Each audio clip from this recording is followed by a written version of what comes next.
Geoff's Wonderland. Welcome one and all to episode 41 and season 3 of The Wonderland. Now, I hope you've all stayed well during the hiatus, and I am very pleased to report that, as promised, I have returned refreshed, rejuvenated, and fully reloaded, armed to the teeth with a plethora of new thoughts and theories for your consideration. Now, in case this is your first visit to the Wonderland, I should mention that my name is Geoff Healy. I am an Australian musician, singer-songwriter, comedian and coffee enthusiast, and I also work as a piano entertainer in Europe, just to make things interesting. Right, now in terms of format, the Wonderland comprises several regular segments, and today, given that this is the first episode in a brand new season, I thought it'd be nice if we mixed things up a bit and started with what is almost everyone's favourite part of the show. And it is in my capacity as a musician that I would like to kick off today's episode by launching fearlessly into Geoff's Thought of the Day. I was thinking about something, I think it was the thought of the day.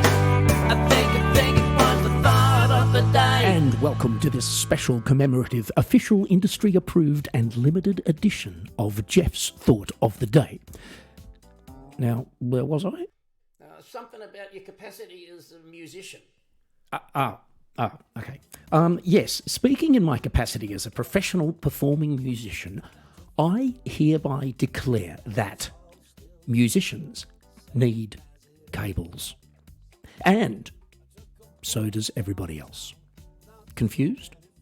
Well, let me explain. Musicians, at least those of us who need to connect our instruments and or microphones to other things such as, amplifiers, effects units, mixers and so on, rely on a variety of different cables to reliably do the job. Now, as much as being a full-time performing muso is in many respects the best job in the world, I got to admit that this part of it is bloody tedious.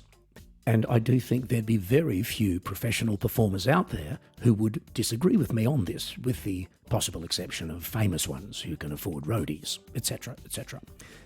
But I think even those guys and girls would have had their time working their way up to superstardom, so maybe, I think we all understand and dislike the compulsory curse of the cable. Well, there are wireless solutions, but these tend to be expensive and occasionally a bit unreliable, and so we generally feel safer being what we call hardwired. That is, using cables, as much as they can be a bit of a drag, literally. So this morning I found myself sorting out a small mountain of tangled cables in my home studio / rehearsal space whilst listening to Spotify and watching YouTube at the same time. And then I got to thinking about how so much of our entertainment these days is about streaming. It feels like a relatively new thing, but if you think about it, streaming has kind of been around for more than 100 years. Because, TV and radio were streaming services in a sense, weren't they? Well, sort of. Although back then, of course, it was all done with different tech, all broadcast-based, done over the air via antennas and satellites, but not really as much of a set-and-forget proposition as the streaming services that we have now, which would essentially be merely banks of high-powered computer servers tucked away somewhere and having a vast amount of content from which to choose, instead of actual radio or TV stations offering limited programming at set times. And that, ladies and gents, brings me back to the subject of cables. Yes, we musicians need them, but strangely enough, so does everyone, whether they realise it or not. In fact, we are dependent upon cables in order to cater for 3 of the 4 basic human needs: electricity, communications, and entertainment. And although we think of entertainment streaming as a wireless thing, it is, interestingly enough, just as dependent on cables as radio or TV ever was back in the day. But now, of course, they're big, sexy, expensive, broadband, glass fibre, whatever the hell they are, cables, and most of the time you can't see them, but they are there, under the ocean, underground, unnoticed.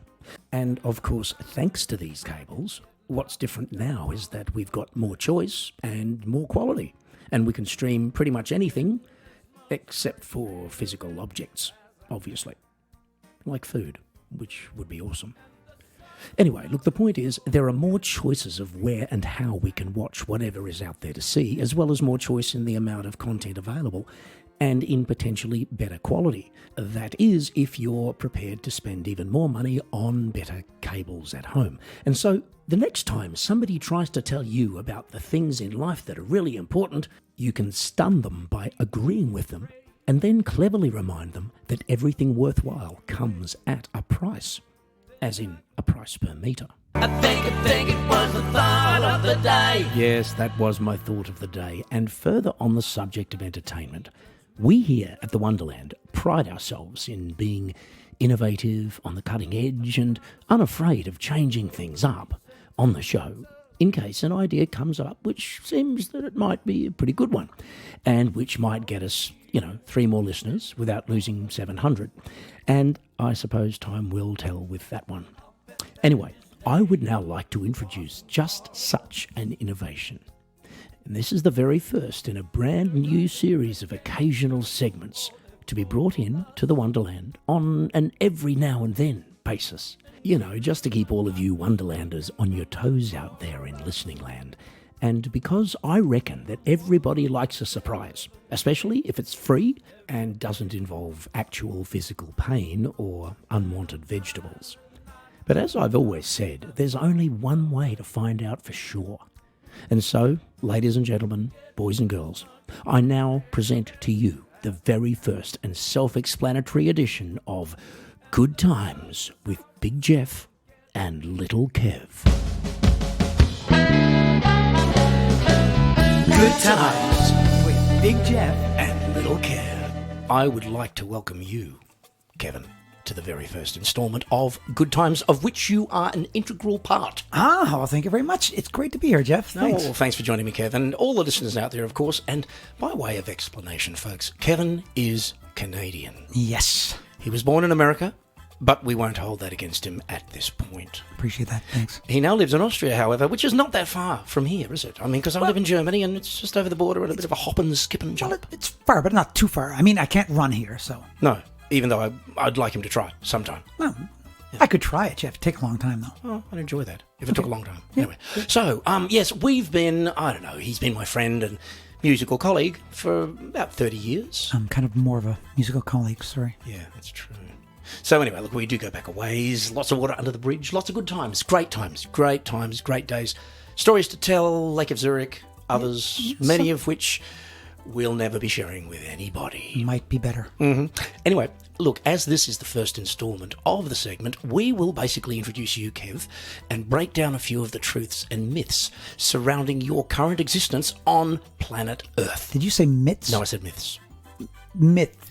Like Myths. Canadian myths. No. Winter myths. Normal myths. No. A myth.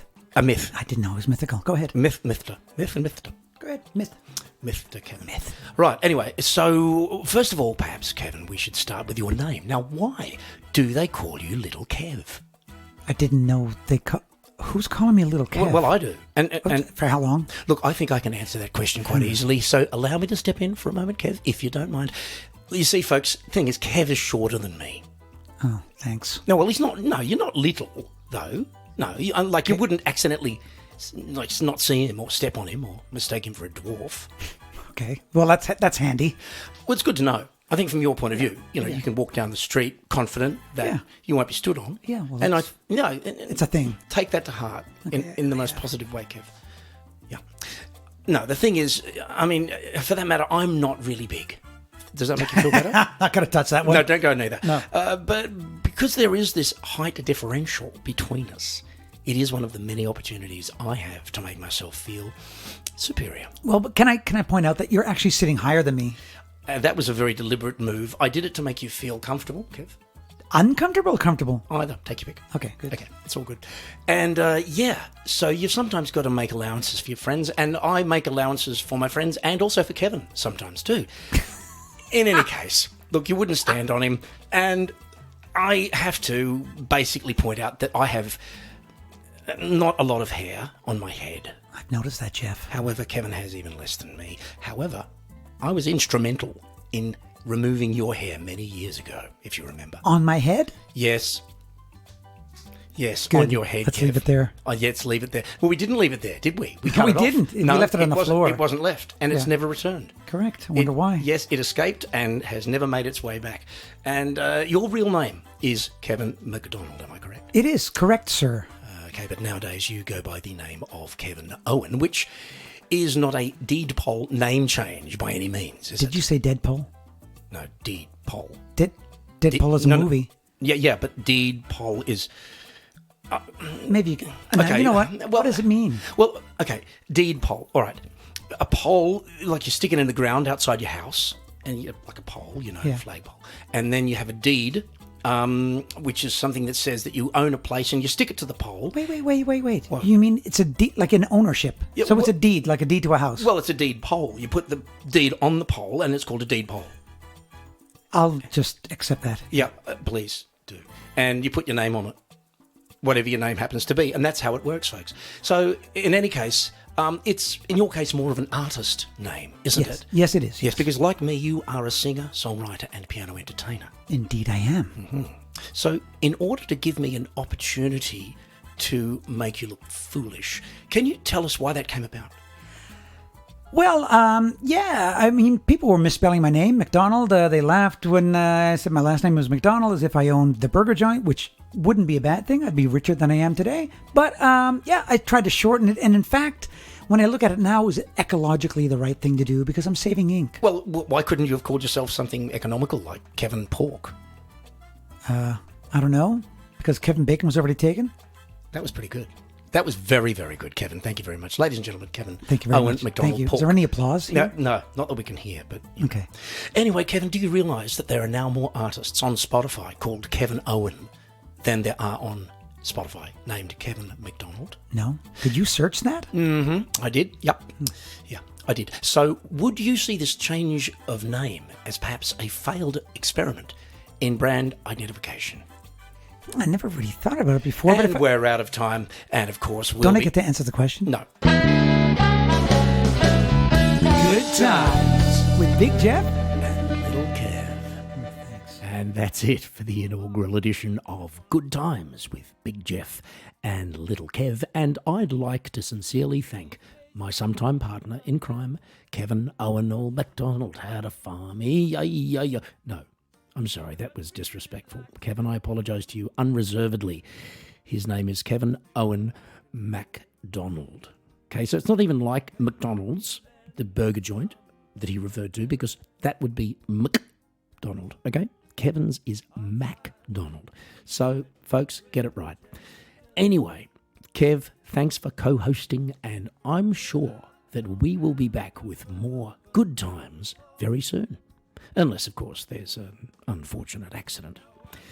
So, now back to the tried and true, and I think it might be time for Song of the Day, during which we take a bit of a listen to one of my musical creations, or indeed one of someone else's, should they meet the exacting standards which would qualify them as a Wonderland-approved artist. As it happens, however, today's song is one of mine. It's a single which I wrote, recorded and released back in January 2021. It falls pretty squarely into the blues category, and this is Lucky Ticket. Well, I bought me a lucky ticket. Oh, it cost me my very last dime. Yeah, I got my lucky ticket, and I paid my very last dime. I get so tired of waiting, just wanting to get what's mine. That mirror on the wall, he got too much to say. That mirror on my bathroom wall, he got way too much to say. So I just stare him down until he looks the other way.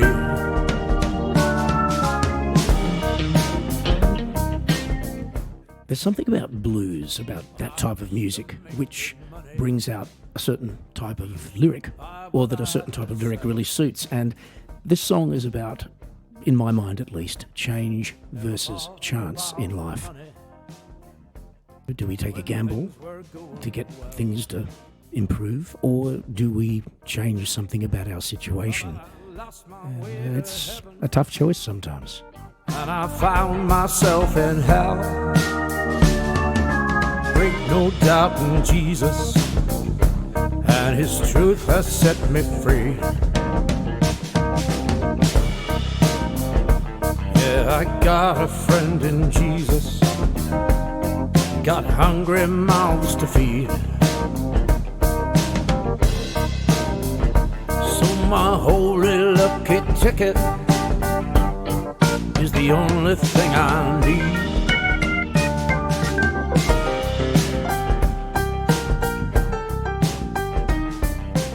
Yes, so you are, of course, invited to make what you will of that lyric. And if you would like to hear the rest of the song, or any of my other musical creations for that matter, you can do that by going straight to my website, which is www.geoffhealy.com. And you can listen, you can download, and you can share the music from there absolutely free of charge. Alternatively, you can also hear my music on the major streaming services. Right, now it does seem that today's show is pretty much all about the subject of entertainment, and so I think we're going to continue with that theme in the next segment of The Wonderland as I present to you my latest theory. And what better place to stick that theory than Theory Time? Yo, you can't know what you can't know. I'm gonna tell you what I think I know. And I know what I know. This is what I know. Theory time. And welcome to Theory Time. Now, Hollywood, or if you like, the movie business, has always needed to reinvent itself as far as concepts for new movies is concerned. You know, like with any multi-million-dollar business, there has always been a tendency to copy whatever new idea has worked really well with the general public and then slavishly come up with more of the same until that particular well runs dry. And so, understandably, there have always been those in the movie business who are constantly on the lookout for the next big thing. Now, the first next big thing concept I was ever aware of was the sequel. And then when it became clear that, with only a few notable exceptions, most sequels were nowhere near as good as the original movie, people started becoming a bit less interested in that idea, until one day the word prequel suddenly appeared as the next really terrific idea. Now, to be honest, I never really liked the idea of a prequel at first. That is, until I saw a few really good ones. But inevitably, that concept has also lost a bit of steam over the years. It's kind of lost its shine now. And that has brought us to the age of the non-linear spin-off, which is kind of like where movie makers and directors and studios create new ideas and stories based on, but not necessarily linked to older stories, by sort of thinking outside the box whilst still hanging on to the box. And I actually think that's a good thing. I've got no problem with the movie and TV business making loads of money, as long as they're delivering really good entertaining stuff and finding innovative new ways to milk that cow, so to speak. So I think for the first time in a very long time, we've been getting some genuinely really good blockbuster spin-offs, both at the cinema and on the streaming services, which are sufficiently well-conceived, produced and acted, not just to feed the insatiable appetites of die-hard fans and true believers in particular movie franchises, but to appeal to a whole new generation of viewers. Of course, here at the Wonderland, we like to stay a step ahead of trends such as this, and so I am now going to reveal to you a theory which I believe will be the next wave in reimaginings of some existing movie blockbusters. Okay? Now look, I realise that my idea is quite revolutionary and that some of you might need a little bit of time to wrap your heads around its potential. But look, basically the deal is this. I am suggesting the creation of not sequels, not prequels, not spin-offs, but an entirely different concept altogether. Now, my theory, which is at the heart of this new concept, is based on Schinkelgruber's well-founded but slightly verbose law of subconsciousness physics, namely that to every absolute there is a quantity neither equal nor opposite, but slightly similar sounding. Yeah, that's right. I'm talking about multi-billion-dollar productions with titles vaguely reminiscent of other really successful movies. And so we're going to kick off with a continuation of the enormously successful Fast and the Furious franchise via worldwide release of our production, tentatively titled The Sluggish and the Slightly Annoyed, a 3-hour summer blockbuster set entirely inside a family car in a traffic jam. And look, I mean, honestly, it doesn't get much more exciting than that. No, that release will be followed later in the year by a reimagining of that timeless classic western, The Good, the Bad, and the Ugly. Our movie's also going to be set in the American Midwest in the 1860s, right? A kind of, spaghetti western horror comedy drama science fiction period piece about the birth of America's plastic surgery industry, and is titled The Nice, the Nasty, and the Slightly Unfortunate Looking. Now, needless to say, I've got a host of other titles and concept ready to go, so if you're a studio head or an executive producer with a bit of clout, drop me a line and let's get those cameras rolling. This is what I know. Theory time. And that was Theory Time. Now, at the beginning of Season 2, we introduced the very first occasional segment to the Wonderland, and that was a little thing called Take It From Me. Well, as if one occasional segment in today's show wasn't enough. Oh, so life's got you wondering how you gonna take it. Well, you can take it from me. Yeah, you can take it from me. Yes, and so before we finish today's show, we're going to take a quick trip to our local supermarket where technology is beginning to take a disturbing turn.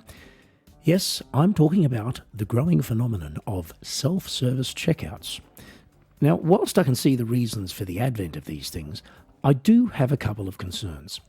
I know that employee unions are claiming, not unreasonably, that these automated checkouts are replacing jobs.